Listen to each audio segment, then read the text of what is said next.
اور اللہ تبارک و تعالیٰ نے ان ایام کی قسم اٹھائی ہے، مجھے قسم ہے فجر کی، اس سے مراد 10 تاریخ کی صبح جو 9 کا دن گزار کے حج کا دن ہوتا ہے، اور وہ گزار کے جب 10 کی صبح یعنی قربانی کی جو صبح ہے، اللہ نے والفجر اس کی قسم اٹھائی۔ پھر ولیال عشر، یکم سے 10 ذوالحج کی جو راتیں ہیں ان کی قسم اٹھائی۔ والشفع، یہ 10 کے دن کی قسم اٹھائی۔ والوتر، اور یہ اللہ تعالیٰ نے 9 تاریخ کی قسم اٹھائی۔ واللیل اذا یسر، اور یہ 9 اور 10 کی درمیانی رات کی اللہ تعالیٰ نے قسم اٹھائی۔ یہ کسی بھی ٹائم کی، دن کی، مہینے کی، سال کی اس طرح اللہ تعالیٰ نے خوبصورت انداز میں قسم نہیں اٹھائی جیسی اللہ تبارک و تعالیٰ نے یہ ان 10 دن راتیں، 9 کا دن، 10 کا دن، 10 کی رات، 10 کی صبح۔ اور اللہ کے نبی کا فرمان ہے کہ ان 10 دنوں میں اللہ تعالیٰ کو جتنی عبادت پسند ہے وہ اور کسی دن میں بھی پسند نہیں، اور اس میں کوئی شک نہیں ان 10 دنوں میں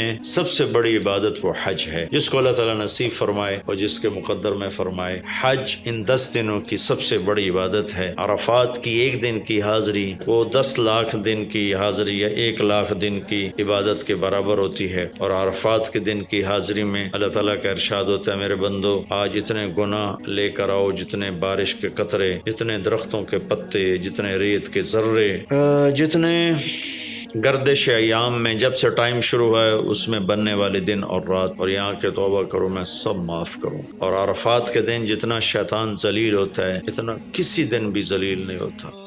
سوشل میڈیا پر سب سے قدیم اور سب سے ریلائبل برانڈ درسقرآن.com